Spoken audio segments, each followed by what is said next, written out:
To je oddaja na Coinu in z vami sva David in Stane. V njej razpravljava o Bitcoinu na preprost način. zelo po domače. Če ti je v družbi nerodno vprašati, vprašaj naju in posnela bova odgovor. Piši na info@nacoinu.si.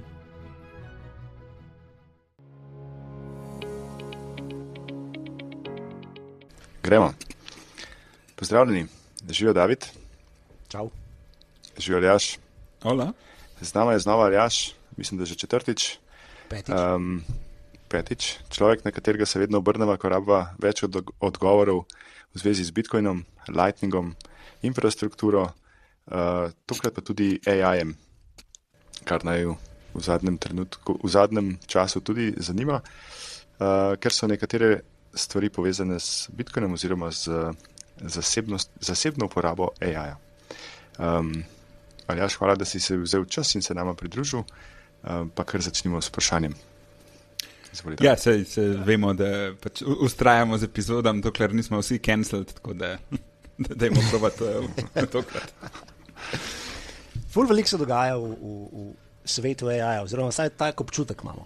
Jaz priznam, da sem skušal slediti še na začetku, pa kakšne pol leta nazaj sem ta tempo ali pa sem nehal slediti. No. Ti pa vem, da si veliko bolj v tem noter, pa me zanima, blahka zelo na kratko nam povedal, kaj se je v tej zadnje pol leta zgodilo. Vse se je zgodilo v zadnje pol leta.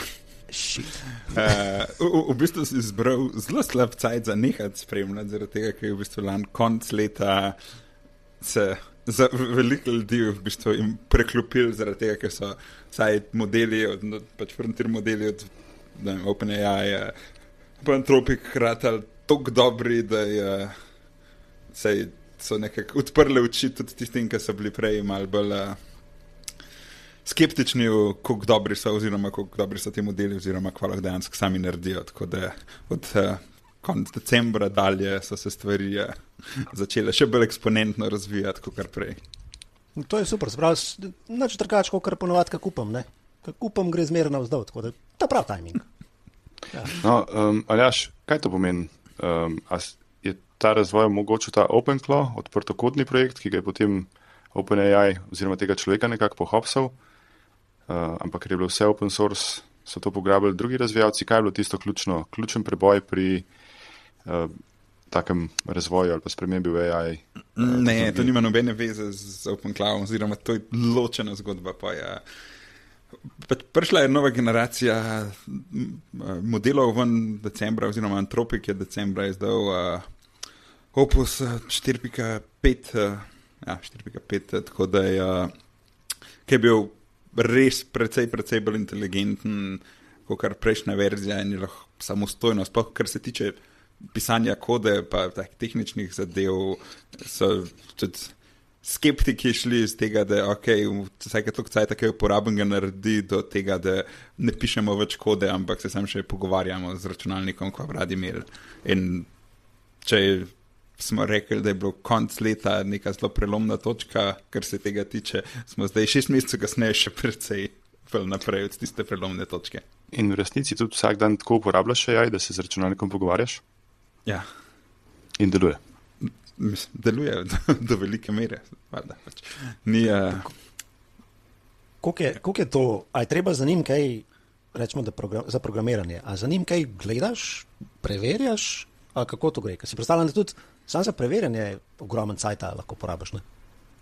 Ja, seveda, ampak se tudi, če daš nekmu zaposlenemu nalogo, ponavadi rabiš preveriti za to, kva se je zgodilo, pa kva je naredil, tako da pač seveda je treba preveriti oziroma testirati kodo, oziroma dati drugemu modelu, da testira, ampak to ni nič novega, zaradi tega, ker to se v developmentu vedno dela. Saj ni, da če daš človeku nekih za narediti, je pa vedno perfektno. Saj, glede na to, kako so ti modeli narejeni, naučeni so na podlagi pač vse kode, ki je bila kadarkoli napisana, pa objavljena na internetu.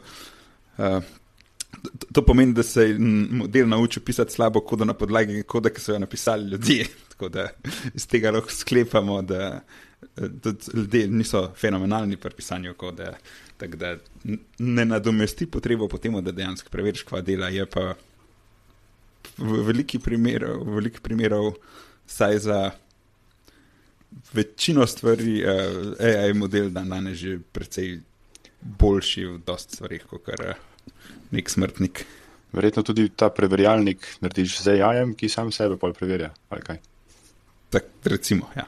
Okay. Je precej, veliko stvari je okoli tega že predebatiranih, oziroma kako se najbolj pomagati pri developmentu, oziroma čemerkoli z AI-jem, ampak je vse skupaj je najbolj fundamentalno je dejansko ta prav mindset imeti, pa si ustvariti mental model, ta prav, kako delati s tem stvarmi, tako da ni toliko vse, ok, imaš eno orodje, ki ti vse naredi, bolj je v tem, kako boš dejansko to uporabno. Ok, spoznala sva te kot človeka, ki se ukvarjal z Bitcoinom, ki je delal v Bitcoin industriji, ogromno si se ukvarjal z Lightningom, tam razvijal stvari, zdaj si na AI-ju izjemno aktiven, praviš, da se ta storilnost povečuje, tudi omenjaš eksponentno. A je v tvojem delu danes kakšen presek tega bitcoinerstva in zasebnosti, za katero se tudi zanimaš v zadnjem času, ali pa gradiš zasebne rešitve? Je Bitcoin del tega, Lightning del tega? Vsekakor pa, zato pač storitve je vedno treba plačati in najboljši način za plačati stvari prek interneta je še vedno Bitcoin, tako kot je bil, tako da to kvečem postaja bolj potrebno. Sploh če gremo pač zaseben del AI, tam je še bolj bistven, da dejansko ne pustiš svojih podatkov na vsakem koraku, če te dejansko to zanima. To pomeni, da ne uporabljaš on-chain plačil, torej da jih niti ne sprejemaš, niti ne izvajaš, ali da na Bitcoinu uporabljaš kakšen drug tip plačil, kot je eCash, Cashew, Lightning. To je stvar posameznika, kva preferira. Z vsem stvarmi sloh zaseben se je. Če tvoj dotek nima nobene povezave s tabo, je še zmer zaseben. Sicer ni najboljša stvar za ohranjati zasebnost on-chain plačila, ampak še zmer ne pomeni, da to ne more biti narejen na zadovoljiv način. Zdaj bom preskočil na čisto eno drugo temo. Si tudi en začetnik ali pa verjetno prva oseba, ki sva jo spoznala, ki pozna Nostr ali pa je celo delal na Nostru ali pa delaš na Nostru. Popularni so, oziroma ravnokar so se začeli pogovarjati o ZEP-ih, ki se izvajajo na on-chainu. Kakšen je tvoj komentar na to rešitev? Katastrofa. Res. Dej povej. Glih prebral sem danes, včeraj. Pa me zanima tvoj komentar. Ja. Predvsem za pol naprej, ne za transakcije noter, ki pa plačuješ na ven, pa še vse združuješ te UTX-oje. Je to problem ali kaj je glavni problem?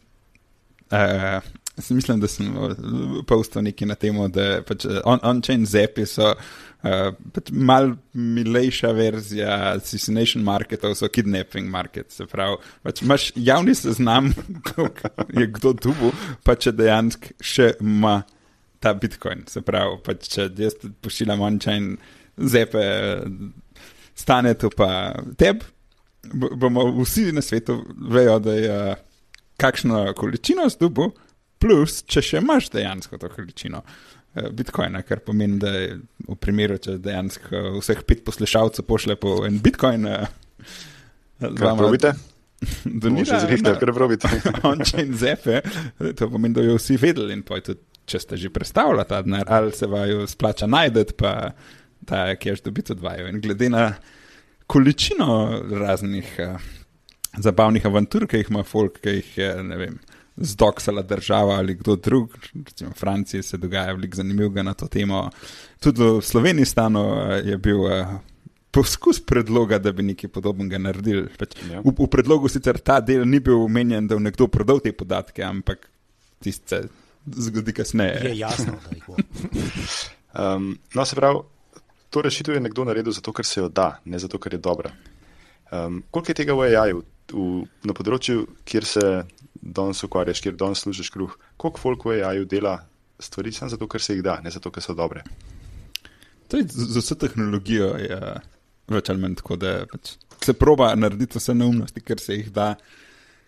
Problem v Bitcoinu je bolj specifičen ta, da je povezan z denarjem in tle se stvari zelo hitro zakomplicirajo, če imaš pač neko tehnično neumnost, ki si jo naredil, je mal drugače, kot če ti nekdo praktično sledi vsemu kešu, pa povezuje tvojo identiteto z tem.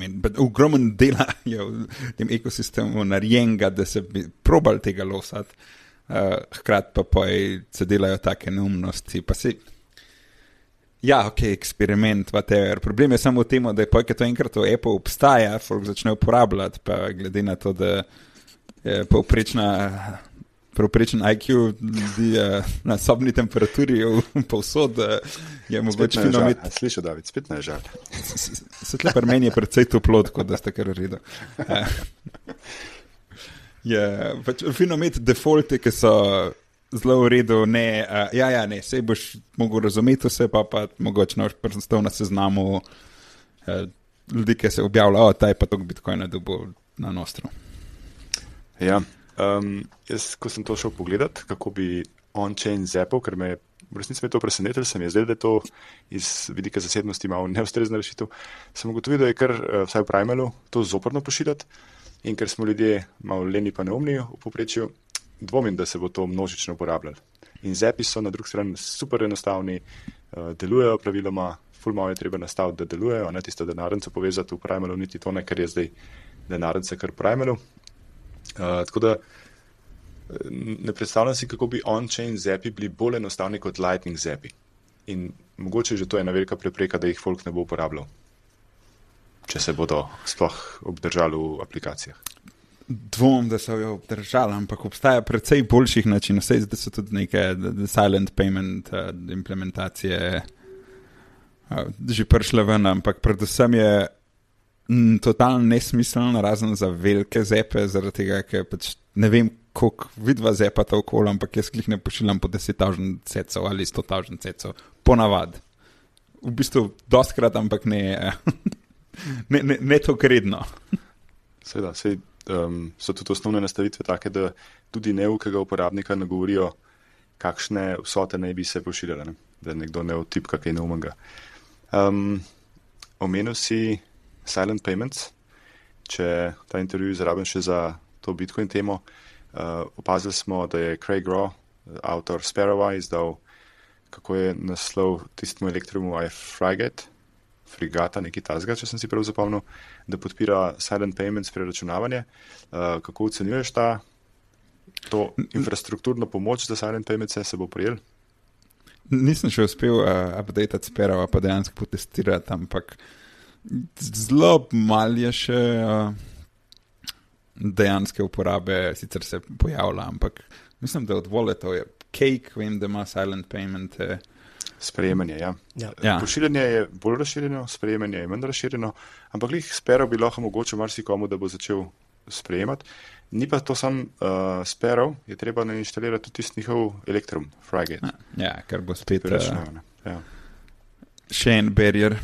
Če vemo, da je silent payment format tisti, ki ga javno objaviš in na katerega lahko v prihodnosti vedno prejemaš on-chain plačila in je torej konstanten, se pravi, ga ni treba več spreminjati, koliko misliš, da smo delač od neke decentraliziranega načina imenika, da bi bilo nekje stane na coinu.si, pa bi se on-chain transakcija na to zgodila, da ne bi več operirali z temi dolgimi naslovi črk in številk, ki so nam nebralni, nerazumljivi. Teoretično, če imaš on-chain zepe, to lahko že zdaj delaš z master adressom, pač ni pa 5. Sicer imaš pa sinonim je glihkar pijavo oziroma začel govoriti o PayKitu, ki podoben problem rešuje, v bistvu dela na recimo podoben način kot LNURL ali pa kot Noster, ni pa 5, sam malo drugač.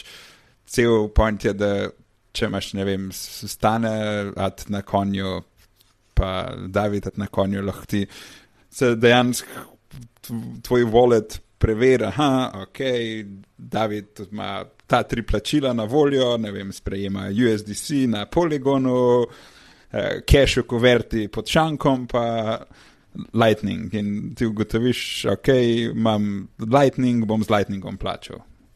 Tako da je v bistvu tak kompozabilen način za točen ta problem rešiti zaradi tega, ker ne samo, da imaš en adres, ampak imaš en adres, ki lahko v bistvu signalizira, kere načine paymentov ti hoče sprejemati, tako da lahko pač, ne vem, jaz imam 5 možnosti in ena izmed tistih boš ti že podprl, oziroma se bo najdla nekje.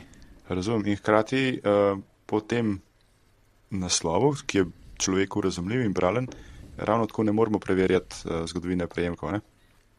Ja, zaradi tega, ker zadeva, ne vem, on-chain generira nove adrese, ni adres reuse, tako da... No, to je kar zanimivo. Gremo nazaj na AI, David. Pojmo na AI, ja.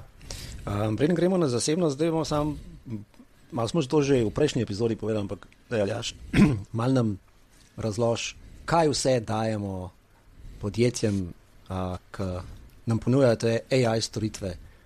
Vse podatke, verjetno, ki jih tu pišemo, vse IP-je in tako naprej, to gre verjetno v eno bazo, ki se deli pa z ostalimi. Kako gre to? Mislim, tako kot pri vsakmu online servisu, pač vsi te podatki, ampak to je ta manjši del. Pač IP lahko skriješ, ni problem.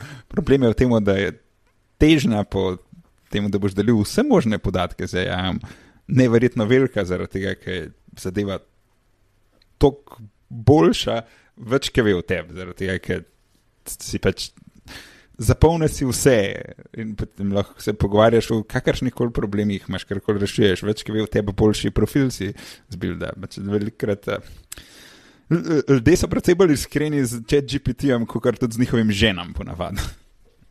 Tako da to je velik problem. Pač tam se šera se vse, zaradi tega, ker ljudje to uporabljajo kot namesto psihiatra, finančnega svetovalca, doktorja in vse ostalo. Pač.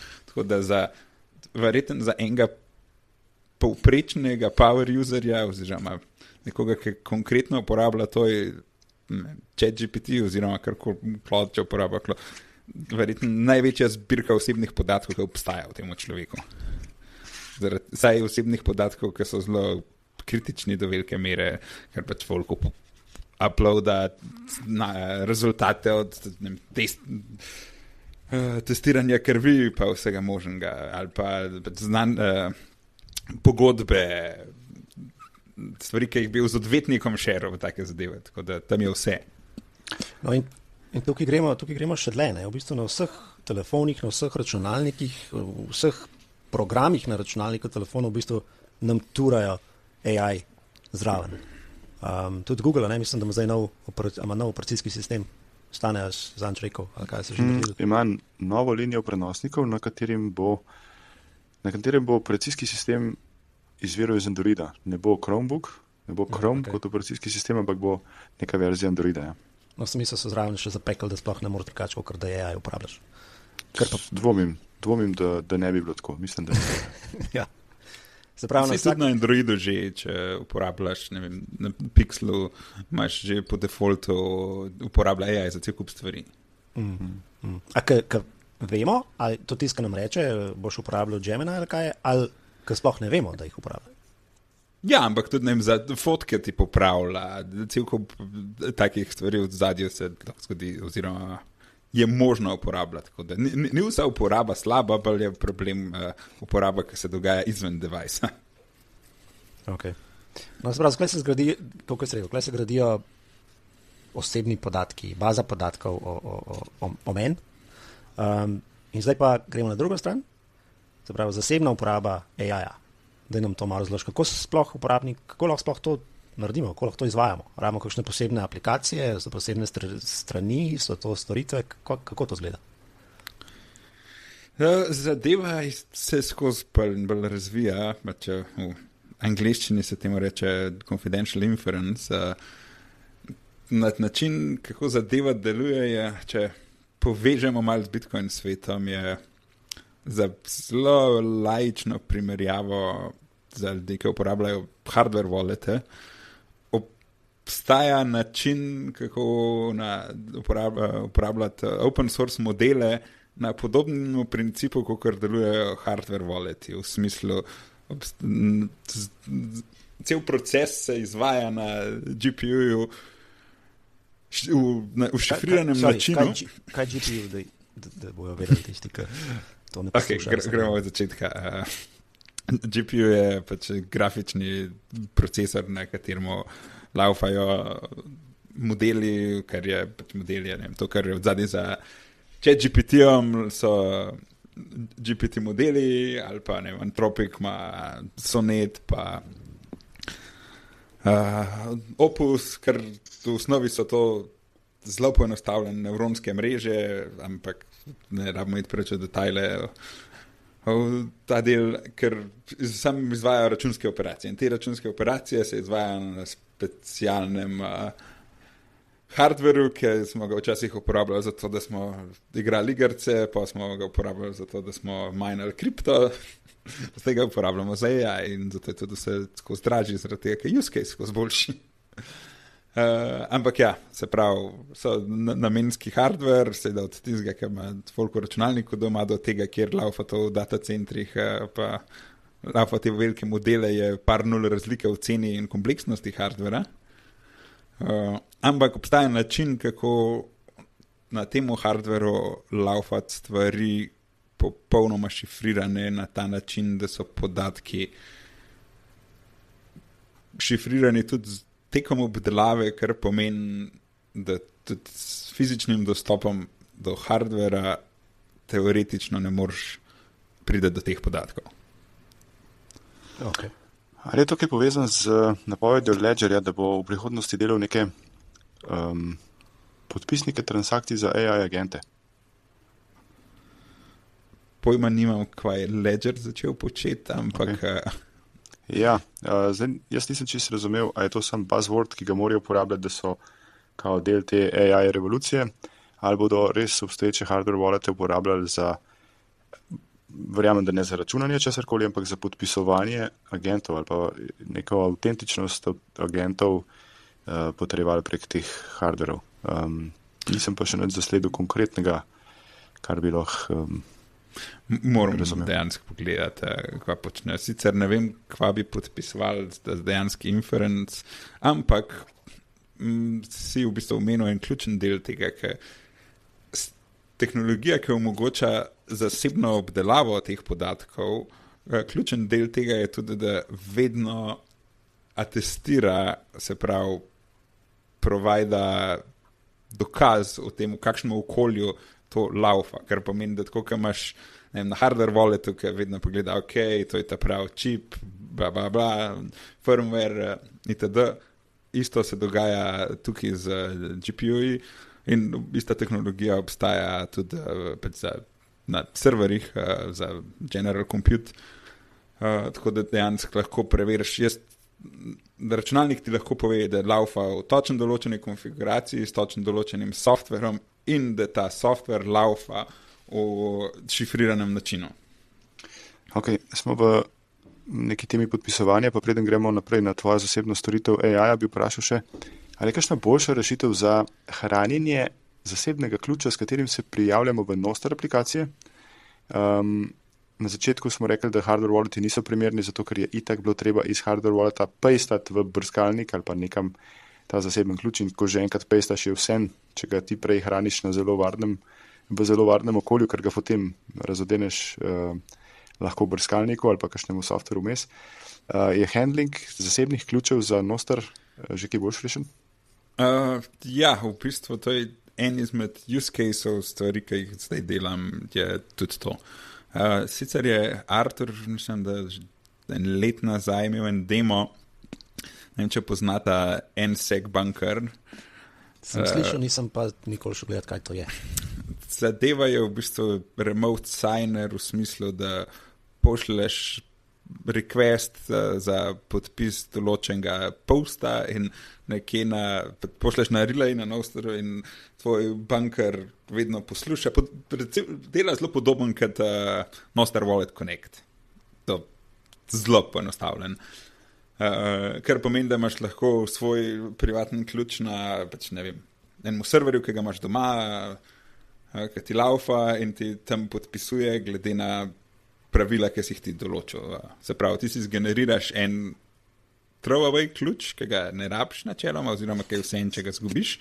In rečeš, da vsi requesti, ki so poslani od tega ključa, ki ga imam na telefonu, jih bo server podpisal z mojim pravim ključem in objavil tiste nostar evente. In kar je rešitev zdaj tega, ker problem je še zmerti ta software laufa nekje na enem serverju, ker expose tvoj ključ.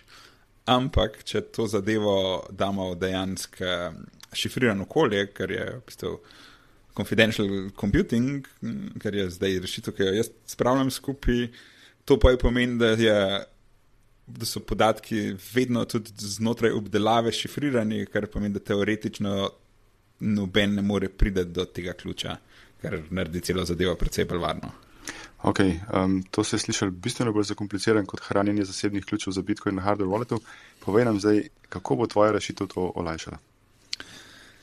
Ja, razlog za to, da je kompliciranje zaradi tega, ker te ključi vedno rabijo biti hot, kar je v bistvu mogoče tudi malo design fail celega sistema, ampak recimo, da delujejo podobno kot Lightning, kar pomeni, da pač vsaka interakcija jo vedno popisuješ, tako da ne moreš imeti ključe zaprte neko sefo ali pa zakupane za bajto. Tako da pa je, vse rešitve za ta problem so vedno slabe, zaradi tega, ker nikoli nočeš imeti ključa, ki ga dejansko hočeš varovati priklopljenega v računalnik. Način pa, kako rešujemo, to je v bistvu s confidential computingom, ker pojmanjujem, kako posloveniti, tako da ta del prepuščam vama. Je pa v bistvu zasebno preračunavanje. Bomo preverili, če je zasebno preračunavanje. Zasebno vsi preračunavamo stvari, ampak ne vem, če se pravilno to imenuje, ampak ja, mogoče za preveriti. V glavnem,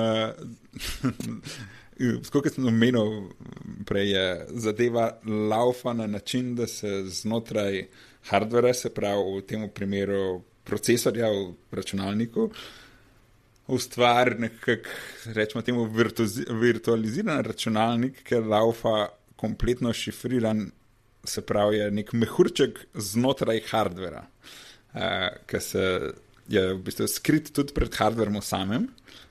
To bom tukaj kar ustavil. Govoriš o procesorju, ki ga imamo vsi v svojih računalnikih, ali je to še poseben procesor? Ni poseben procesor, ampak ta tehnologija ni na vseh procesorjih. Se pravi, včasih historično je obstajal tudi na retail računalnikih, to je bila prva generacija te tehnologije, je bil Intel SGX, ampak zadeva je imela precej tehničnih pomanjkljivosti, veliko slabe karme zaradi tega, ker se je uporabljala z DRM-om, se pravi s sistemom za zaščito avtorskih pravic, ki ga noben pretirano ni maral. Plus imela je precej ranljivosti skozi leta, tako da Intel je že nekaj časa nazaj obupal nad to tehnologijo za končne uporabnike, pa jo imel samo v določenih procesorjih za strežnike. Zdaj obstajata dve nove generacije te tehnologije, ena od AMD-a, ena od Intela, se pravi dveh glavnih proizvajalcev procesorjev za računalnike pa strežnike, ampak se ta del, da to obstaja samo na serverskih procesorjih obdržal, tako da nažalost ni dostopno povsod, ampak je pa... Potem tudi ne v procesorjih naših telefonov. Telefoni uporabljajo drugo tehnologijo, podobno sicer, ampak deluje malo drugače. Okay. iPhone ima Secure Enclave, pa Android telefoni ima ARM, ima Guard, podobno tehnologijo, ki se zdaj ne moram spomniti imena. Okay. Guard nešto. Ampak je malo bolj specifično. Pri obeh deluje predvsem bolj podoben, kot je hardware wallet, se pravi bolj mišljen za zelo zaupno varovanje skrivnosti, ne za generalno poganjanje aplikacij znotraj tega modela, da čimer tehnologija, o kateri jaz govorim, je namenjena za poganjanje celih aplikacij v zaupnem načinu, kar omogoča pa je take stvari kot Nostr signerji ali pa signerji za Lightning in druge kriptografske stvari. in AI. Ampak na čem bomo potem tvojo storitev lahko poganjali? So to računalniki, telefoni ali so to tvoji serverji, na katerih bo tekla storitev? Dve stvari treba ločiti. Za končni uporabnik, za uporabo te storitve ne rab nobene nove tehnologije. No, super. Kar tehnologija omogoča je, da narediš storitve, ki imajo zelo podobno ravn zaupnosti oziroma rizika, kakor če bi imel hardware doma, s tem, da uporabljaš storitev od nekoga drugega. Zdaj, precej poenostavljen, ampak teoretično ti ta način, da uporabljaš to, kako smo rekli, šifrirano računalništvo, mogoče šifrirano računalništvo. Zasebno preračunavanje? Šifrirano računalništvo. Ok. Mogoče smo novi izraz izumeli. Če uporabljaš šifrirano računalništvo, teoretično pomeni, da noben ne more dostopati do tvojih podatkov znotraj, ki se procesirajo. Pred tem smo že kot panoga rešili problem s podatki, ki jih hraniš, pač šifriranje podatkov, ki se hranijo, ni bil problem že dolg časa, pa tudi šifriranje podatkov med prenosom ni več težava kar nekaj let, tako da zdaj v bistvu s tem dodamo še tretji del tega trikotnika, da imamo podatki so šifrirani med prenosom, med hrambo in med uporabo, kar pomeni, da teoretično do teh podatkov noben drug, kakor samo ti ne more dostopati. Ok, zdaj smo razložili osnovo, zakaj bo komunikacija v tvojih storitvah varna. Kaj pa nam bo omogočala? Veliko stvari, zelo nišnih. AI je definitivno najbolj zanimiv za širšo publiko oziroma ima največ aplikacij. Sama rešitev, da AI dela na ta zasebni način z šifriranem računalništvu, mislim, da moram majico narediti šifrirano računalništvo. To bo naročila 2 kosa, evo. Je precej zakompliciran, ampak kar omogoča je to, kar smo prej govorili. Dejansko podatki od tvojega telefona do tam, kjer AI živi pa preračunava in nazaj, so vedno v vsakem koraku šifrirani in to lahko kriptografsko dokažeš, kar je tudi čar te tehnologije, zaradi tega, ker vse bazira na javnih in zasebnih ključih za dokazovanje teh attestation pravil, o katerih sem prej govoril. Se pravi, v hardwareu dejansko bazira koren zaupnosti. Se pravi, ja. Ampak to je trud, ki ga moramo upraviti. Se pravi, tvoja storitev bo v resnici omogočala na zaseben način preverjati moje krvne izvide, z vnosom podatkov o gibanju moje žene preverjati, ali me vara ali ne, in tako naprej. Točno to je ideja, pač dejansko. Kje lahko to kupim? Kako se to plača? Z Bitcoinom seveda, da je pač zasebno. Cashew, eCash, Lightning, kako on-chain? Tudi koverta pride v poštev. No, tisti mi je bilo prej zanimiv, tisti način plačila koverta pod čankom, David, to moramo raziskati. Mogoče imamo kle več plačnikov za najno storitev. Mogoče. Ja, se pa z Lightningom matrajo. No, super. A lahko že imenujemo to storitev? Jo že kje najdemo, ali pa zametke? Je več delov te zgodbe. Eno smo omenili prejšnjič, bom da že pojasnevati. Gremo od začetka. Okay. Recimo so 3 stvari. Ena je zadeva, ki omogoča laufanje Noster signerjev, Lightning signerjev, raznih drugih stvari, kjer bi ti hotel, da so ključi vedno zaupni, oziroma da jih z nobenemu ne šeraš, teoretično laufaš tudi, ne vem, svoj Lightning node na ta način ali pa kaj drugega, ne vem, API za plačevanje storitev.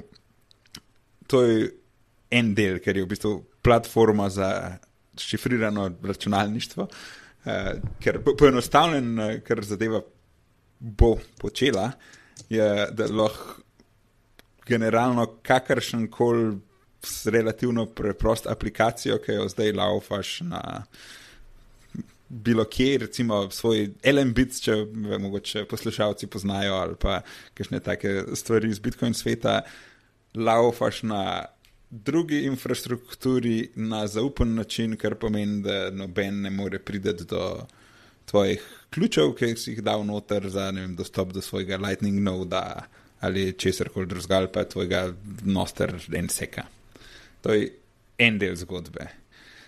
Drugi del zgodbe je Mango. To je sicer bolj eksperiment, ampak cel namen je aplikacija za končne uporabnike kot švicarski nož za uporabo zaupnega AI-ja, ki ni navezana na enega specifičnega providerja. Recimo, mislim, da smo prejšnjič omenjali Maple, ki je sicer dela na podobni tehnologiji, ampak tam pač pri njih moraš kupiti subscription, pa si pa je pač vezan na njih, tako kot si vezan na OpenAI, če uporabljaš ChatGPT. Ideja Mangota je ravno nasprotna, pač podatki so tvoji, vedno tam ostanejo in lahko delaš z bilo kjerim trenutno integriranim providerjem. Se pravi, obstaja kar neki ponudnikov tega zaupnega AI-ja, zaupen, confidential AI, anyway. In mene parih imam z integriranih, parih še bo, recimo PPQ je zintegriran, ki omogoča plačila z Bitcoinom, kar pomeni, da ti greš na ppq.ai stran, a je ppq.ai. Glavno, greš na stran, tam pač plačaš satoshije za svoje tokene in dobiš API key in pa je ta ključ od njih daš v aplikacijo in lahko uporabljaš zadevo. Ampak kje pa je tukaj? PPQ je kaj? PPQ je pač API ponudnik storitev za AI, ki ga plačuješ lahko z Bitcoinom. Ampak Mango plačam pa posebej. Mango ne plačaš. Mango je samo open source app. Kje ga dobim? Kje ga dobijo poslušalci? Na Zap Store trenutno. Zap Bo objavila link. Zapstore.dev, ne je, če se ne motim. Ja, to je edini App Store, ki se ga splača uporabljati. Ja. Ogromno, mislim, ne rekel ogromno. Dosti stvari je že gor, ne? Ampak kako lahko zaupam unim aplikacijam, ki, pa recimo, da nimam nekaj računalniškega znanja, pa težko preverjam, kaj je noter v programih, ki nimajo nobenih ocen, ali pa da vem, da ga, ne vem, ti uporabljaš to aplikacijo. Imam kakšen način sploh še? Pač je kar nekaj aplikacij, kjer nimajo nobenih ocen, niti nimajo, ne vidim jaz, da bi kdo izmed recimo mojega kroga uporabljal te aplikacije. Kako jim lahko zaupam, da ni tam noter, kaj svem kaj? Mislim, isto vprašanje se ti poraja tudi, če uporabljaš Google Store. Ok, tam moram zaupati Google, ne? Ja, do ene mere, ampak tam ne rabiš noben, mislim, ok, recimo, da Google malo preverja, ampak ja, pač težko zaupaš, če pač obstaja samo ena aplikacija, ki jo noben ne ve. Sicer so načeloma podpisane strani razvijalcev, se pravi, pač aplikacije, ki sem jih objavil, vidiš, da so bile podpisane z moje strani, pa lahko greš pogledat na GitHub, kjer so APK objavljeni, ali pa ga zelo daš tam. Tako da, zdaj, kako boš dejansko preveril, da ta koda dela to, kar misliš, težko. Lahko jo uploadaš na AI, pa ne ti razpakira APK, pa razloži, kva dela, to je vsekakor možnost, ampak ja, načeloma odgovor je težko, če nimaš določenega tehničnega znanja, oziroma se ti ful ne da ukvarjati s tem, da boš pač se 2 dni pogovarjal s ChatGPT-om, pa ti je razložil, kako to narediti. To je najlažji odgovor. Je pa res, da načeloma ene stvari so razlike med tem, kaj publishan strani razvijalcev. Zdaj je tudi Zap Store začel publishati stvari, ker postane, mislim, za ene stvari je zna biti malo problematično, oziroma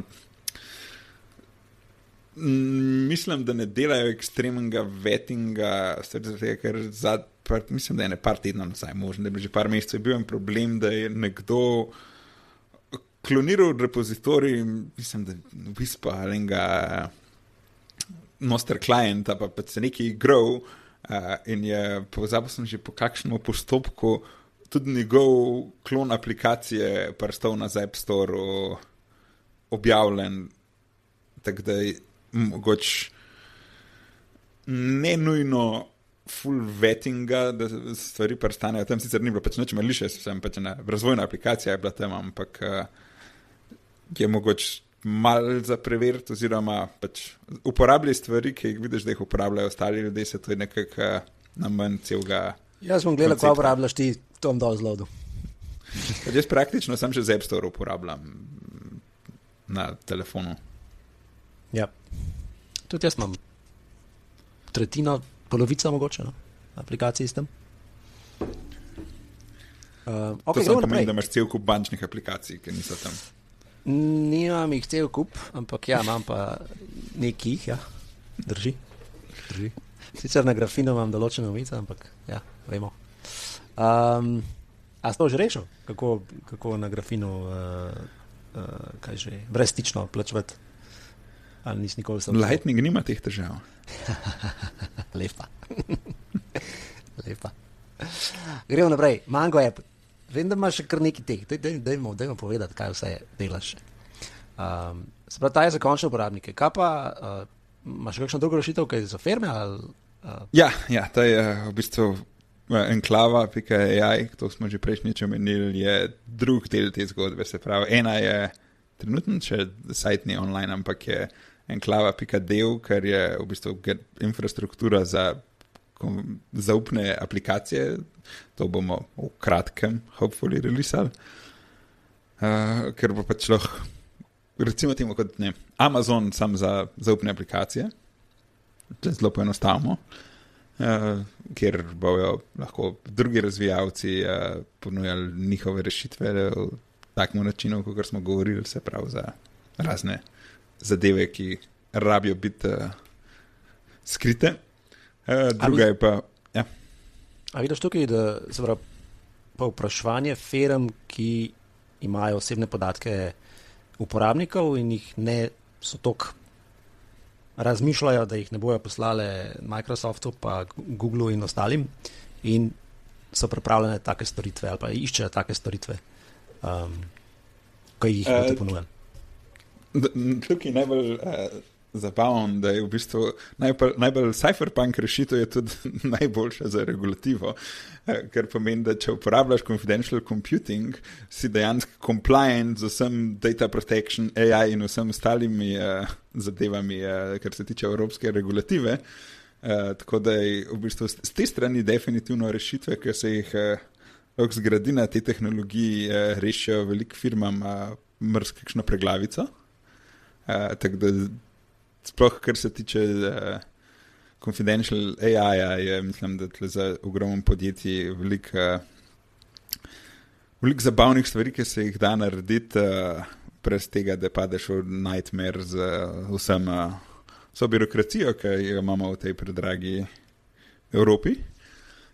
Hkrati je pa tudi cela zadeva dosta zanimiva za drugo plat tega, ker je pač folk, ki dela razne storitve za online plačila, pa take stvari, zaradi tega, ker teoretično lahko ponudiš storitev, ki je praktično self-custodial zgleda, pa kakor custodial rešitev, zaradi tega, ker pač imaš lahko vse laufa kompletno šifriran, tako da ponudnik storitve nima dostopa nikakor do tvojih ključev, hkrati pa to še zmer laufa par nekem ponudniku, se pravi, ne rabiš se ti ukvarjati s tem itd. Tako da je zelo dobra rešitev, ki v bistvu varuje tako ponudnika, zaradi tega, ker pa ne more priti policija do tebe, pa reči, da pa dajo ključe pa podatke vseh uporabnikov, ki pač ne vem jih, ne morem priti do njih.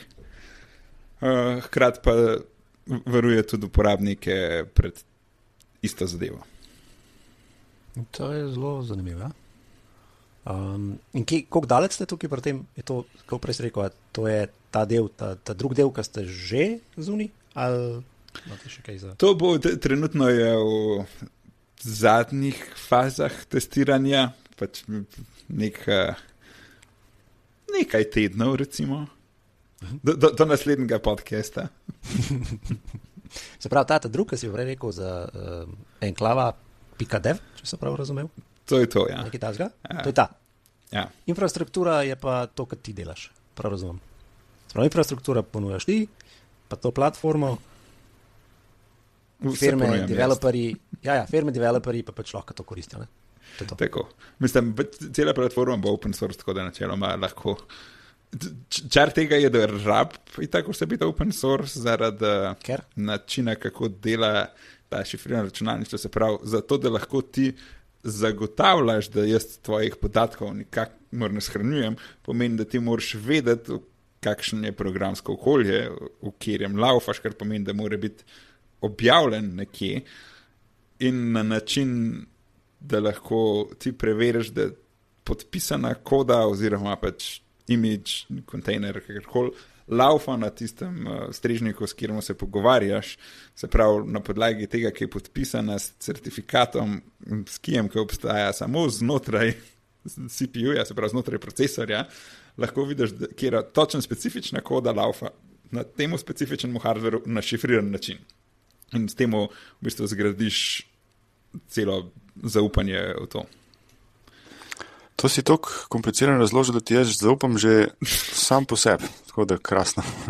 Jaz bi še enkrat povabil k pregledu Mango appa, ki ga dobite na Zap Store. Na Zap Store objavlja bova link.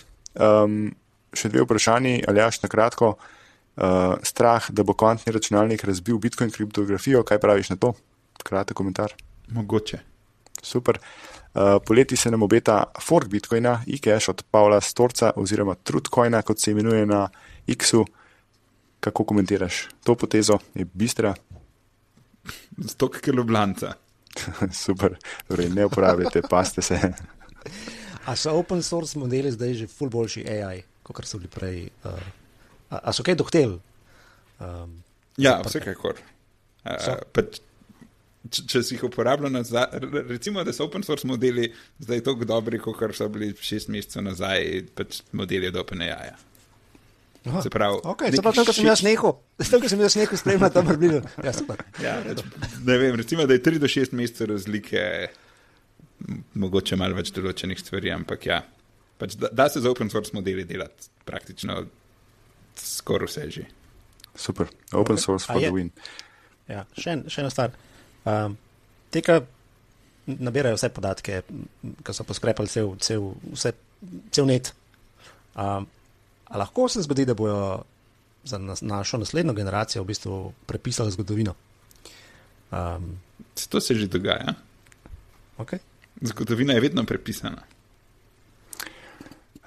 Zato lahko najavim, da bo v eni prihodnjih epizod gostila gospod in gospoda iz Bitcoin knjižnice, ki prodajajo na tisneno zgodovino in berte knjige. Ja. Aljaž, hvala lepa za tvoj čas. Do naslednjič. Mislim, da nismo bili dosti hot tokrat, tako da nam je cancelled. Mislim, da smo kar nekaj novega povedali. Vsaj za mene. Jaz sem se kar nekaj naučil. Vse je bilo novo.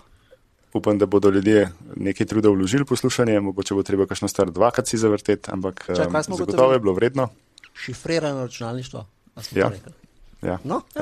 Nov izraz, če ne drugega. Zaufran.si. Hvala do še naslednjič. Srečno.